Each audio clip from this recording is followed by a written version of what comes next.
y'all, here are my tasting notes for Thurbo's Second Flush FTGFOP1. And here's what the leaves look like. Now these are a little old. I've had them a while. I'm trying to drink it up, but you do see some lighter colored. I don't know if those are actual tips, but it is pleasant to look at. I do see some sticks in here as well, so it's not just leaves. Here's the color of the liqueur. You got the color here as well, and there's the wet leaves.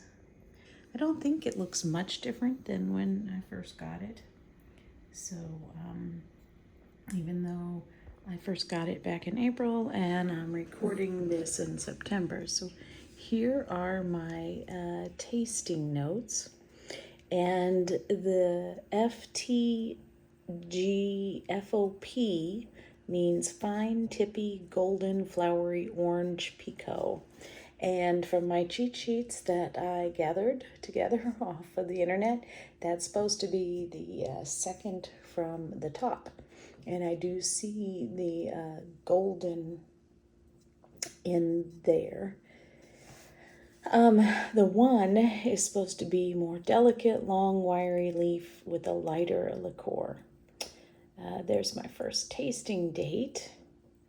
The origin. So from the website, it says the Thurbo estate was planted in 1872 and is located in the valley of Merak in Darjeeling. The Meki and Rangbang rivers flow through the estate. So Darjeeling is a town in India's West Bengal estate in the Himalayan foothills. So as I found I enjoyed doing, because I'm learning a lot about geography. I go to Google Maps and I put in Thurbo Estate and I come up with the tea factory, which may not be exactly where the fields are, but I imagine they're pretty close.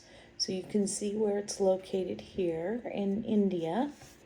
But as I've been learning about Darjeelings, I learned a little bit more about the shape of India. I'll show you that in a minute. So there is the mountains. So you can see that it is at the foot of the Himalayan mountains. And getting in a little closer, you can see that Merak Lake and things that the website mentions. And you can also, I love the way you can actually see the mountains in the terrain in Google Maps. So I imagine maybe the tea is grown there in the greener areas, I don't know, and then taken to the tea factory. I'm not sure.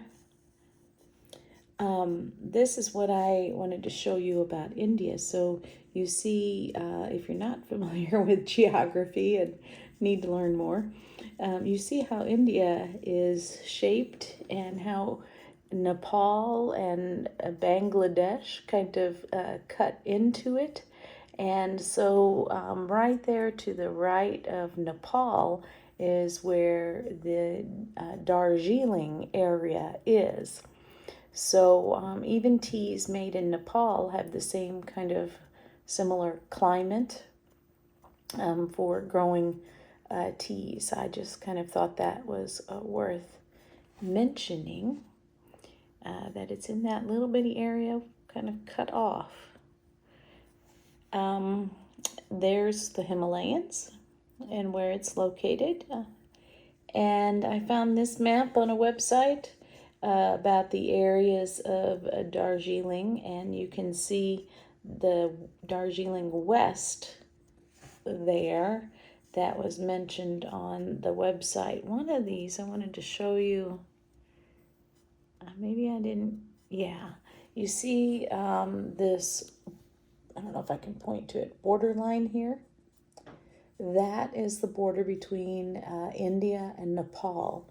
So it is very, very close to that border. Continuing on my notes, my mouse, need to get it in the right area.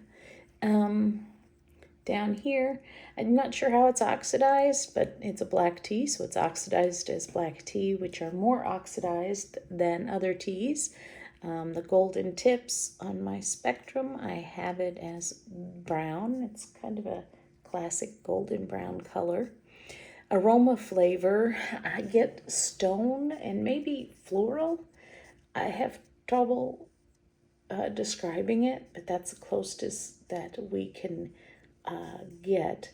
The dry has a pleasant aroma, and the wet, which there's a typo here, the wet is the same aroma, only much stronger, so that's always a good sign in my book when the aroma is the same and the tea tastes the same as it smells. So I do look for consistency. It's just a personal preference, and it does have consistency. Body is light, which is, I almost put it as medium, but there is one lower than light, so it's not all the way, it's down on body.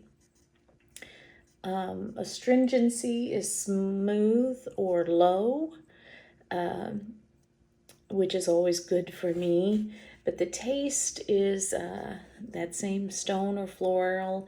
From the website, maybe muscatel, but I'm not even sure I know what muscatel, which is a muscat grape, tastes like.